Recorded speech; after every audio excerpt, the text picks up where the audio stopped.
जय हिंद फ्रेंड्स। अब चूंकि आपने 10th में हिस्ट्री छोड़ दी, आपने 10th के बाद पॉलिटी छोड़ दी, आपने 10th के बाद ज्योग्राफी छोड़ दी, ये सब आपने 10th के बाद छोड़ दिया। इकोनॉमी जिंदगी में आपने कभी पढ़ी नहीं। किसी भी देश को सुपर पावर बनने के लिए 3 चीजें चाहिए। कौन सी 3? ये तुम बताओ ब्रिटेन और अमेरिका और जापान के एग्जाम्पल के बेसिस पे। किसी भी कंट्री को वर्ल्ड पावर बनने के लिए 3 चीजें चाहिए। कौन सी 3? और ये मैं पूछूंगा सबसे, मैं पूछूंगा भैया, मैं पूछूंगा कौन सी 3 चीजें चाहिए, और तुम इस पे एविडेंस किसका लोगी? अमेरिका का। 1787 स्लम एरिया, 1945 वर्ल्ड पावर। तो जैसे तुम टॉपरों को ढूंढते हो उनसे जानने के लिए कि भैया तुम टॉपर कैसे बने, ऐसे जब हम 1947 में पैदा हुए तो हमने अपने टॉपरों को ढूंढा। तो हमारे लिए टॉपर कौन था? United States of America. ये 1787 में पैदा हुआ as a slum area, slum, और 1945 में ये बन गया वर्ल्ड पावर। अब ये किसके लिए इंस्पिरेशन बना? इंडिया के लिए। इंडिया पैदा हुआ 1947 में, स्लम एरिया। तो अगर ये स्लम एरिया से वर्ल्ड पावर बन सकता है तो हम क्यों नहीं बन सकते?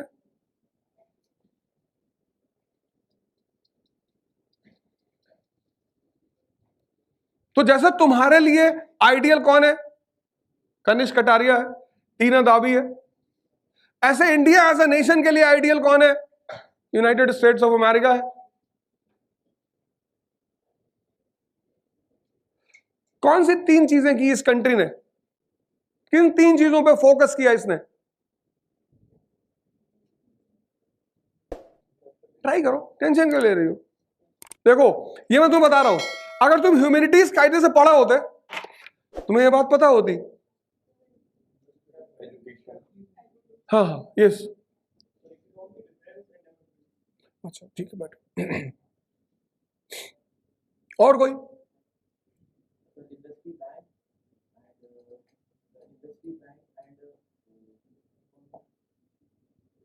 अरे इकोनॉमी में ही तो आया इंडस्ट्री और बैंक।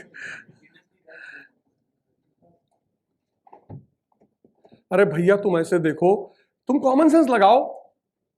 दुनिया में जो प्रोडक्ट्स हैं बाजार में, मेड इन यूएसए, एप्पल।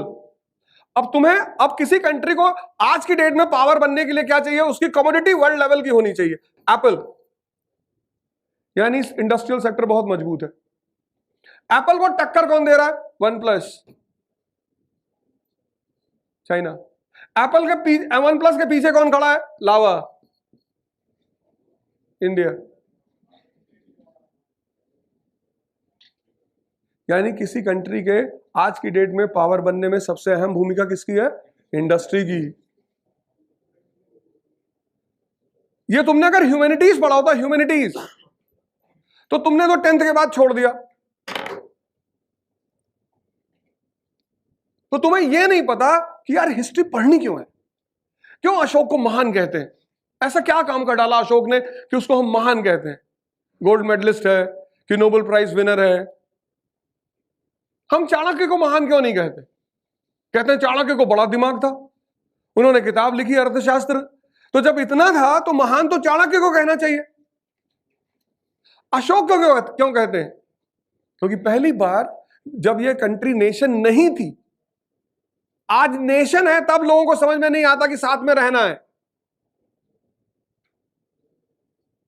आज नेशन है तब उसको एक बात क्लियर थी कि दिस सब कॉन्टिनेंट, नेशन नहीं सब कॉन्टिनेंट, उसमें बांग्लादेश भी था, पाकिस्तान भी था, अफगानिस्तान भी था। उसको उस वक्त ये बात समझ में आ गई कि दिस सब continent is a land of unity in diversity. तो इस यूनिटी इन डाइवर्सिटी को मजबूत करना है। तो he comes out with the policy of Dhamma. इसलिए हम उसे महान कहते हैं। 100 साल का फ्रीडम स्ट्रगल, कितने लोग कुर्बान हुए, कितने लोग फांसी पे चढ़ गए। और आज अगर उनकी आत्माएं इस देश को देखती होंगी तो वो कर्जन से माफी मांगती होंगी कि सॉरी सर, ये बदतमीज लोग। जिन लोगों ने इस कंट्री को आजाद कराने में अपनी जानें दी हैं, अगर वो ऊपर से देखते होंगे कि ये हिंदू मुस्लिम, जब इस देश के लोगों को इंडस्ट्री की मांग करनी चाहिए, जब इस देश के लोगों को हॉस्पिटल की मांग, और लिटरेसी रेट कितनी 80 प्लस लिटरेसी रेट, उस कंट्री का आदमी, Brahmans have done very bad with this. अच्छा, हॉट लिक्विड वाटर क्या है सर, अंग्रेजी भी नहीं बोल पा रहे, हॉट ऑयल। अच्छा, कहाँ लिखा है? Bablu was telling. कुछ भी। उसकी वजह यह है कि इस देश ने ह्यूमैनिटीज के साथ बदतमीजी की।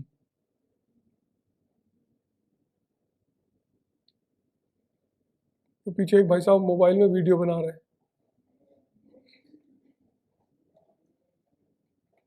और 2 ईंटा लाए इतना बड़ा, यहां से खींच के मारेंगे और सीधे वहीं जाके लगे सर में, जान लेना।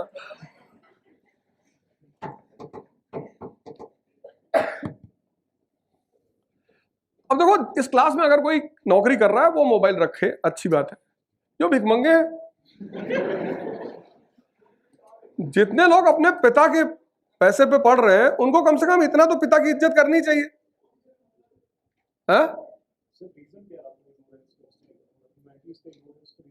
एक्चुअली कैरियर ओरिएंटेड ये कंट्री है ना, यहां E is equal to E है, मतलब education is equal to employment, education is equal to enlightenment नहीं। से हमारे बच्चे हैं, पढ़ते हैं, स्कूल जाते हैं, तो हमसे कहते हैं यार पापा सब लोग तैयारी कर रहे हैं, IIT वाईटी मैंने करने दे, तुझे तो ऐसे ही चुनाव लड़ना है, तुझे कौन सा IIT जाना है? अच्छा ठीक, तो हम अपना शाम को बैठ के right to equality, voting right, adult franchise, इस पर डिस्कशन करते हैं। मैंने कहा ये सब गंदी बातें नहीं, नौकरी नहीं करनी, अपना अपना अप्रोच है ना लाइफ का। सब जा तो रहे हैं, नर्सरी से लोग पढ़ा रहे बच्चों को, तो बस नहीं चल रहा है लोगों का, नहीं तो नर्सरी के लड़कों को लाके यहां क्लास में बिठा दें, हम लोग को डाइपर चेंज करना पड़े, लड़का रोने लगेगा। 6-7 के बच्चों को पेरेंट्स लाते हैं, सर हमारा बच्चा IAS की तैयारी करना चाहता है। मैं कहता हूं बहुत लेट हो गए, आपको तो नर्सरी में आना चाहिए था, यहां तो बहुत नर्सरी के बच्चे। हाँ, संकल्प में उनकी फीस थी 30,000, अब तो खैर उनकी ऑफलाइन क्लास बंद हो गई है, संकल्प, और वो 30,000 में बच्चों को पढ़ाते थे, और वहां 2 टीचर जाते थे पढ़ाने के लिए, एक मैं जाता था, एक वर्मा सर जाते थे, 2 लोग जाते थे। बाकी यहां जितने भी लोग हैं सब IPL की टीमें हैं, सब पैसा कमा रहे हैं। तो तुम पैसा कमाओ तो पैसा, और हम कमाए तो अधर्म, और पैसा ही कमाना है और जीवन में कुछ करना नहीं, ज्यादा भी नहीं कमाना, थोड़ा सा कमाना है। बहुत ज्यादा तो रणवीर इलाहाबादिया ने पूछा था मुझसे कितना पैसे का टारगेट है, मैंने कहा ज्यादा नहीं, 1 लाख करोड़ का है,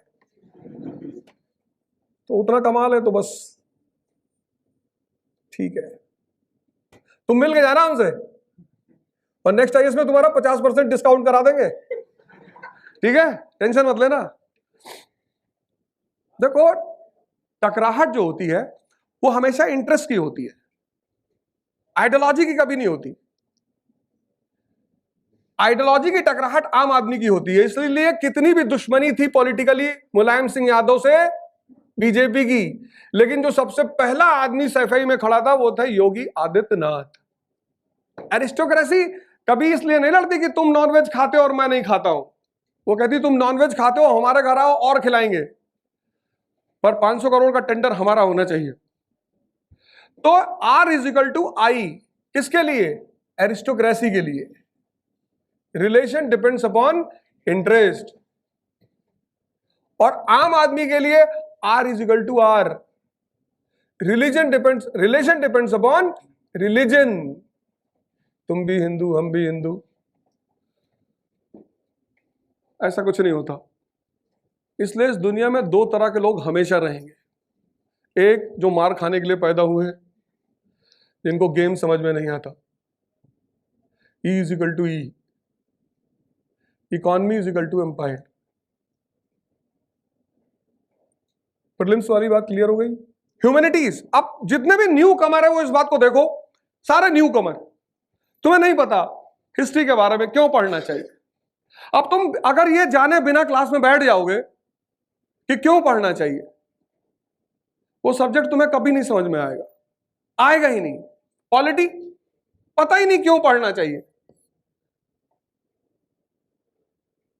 पॉलिटी तो कंपलसरी होनी चाहिए इस कंट्री में, कम से कम कॉन्स्टिट्यूशन तो होना ही चाहिए कि हर आदमी को, और कंपलसरी पेपर होना चाहिए। आप ग्रेजुएशन करो किसी भी स्ट्रीम से, आपको पॉलिटी का पेपर कॉन्स्टिट्यूशन का देना ही देना है। उससे क्या होगा, पॉलिटिकल अवेयरनेस बढ़ेगी।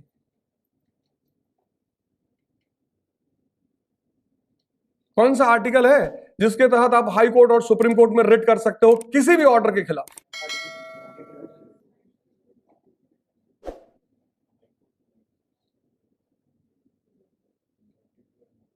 कौन सा?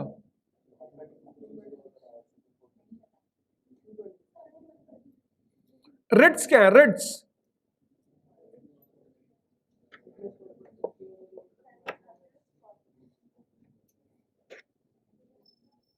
मतलब अगर तुम्हें कोई टीटी ट्रेन से उतार दे, अभी मान लो तुम दिल्ली से कलकत्ता जा रहे हो और टीटी तुम्हें ट्रेन से उतार दे, तो तुम्हें पता ही नहीं होगा कि ये उतार सकता है कि नहीं। और क्लास 10th की एक एनसीईआरटी है, ऑर्गन्स ऑफ द गवर्नमेंट, छोटी सी 75 पेजेस की,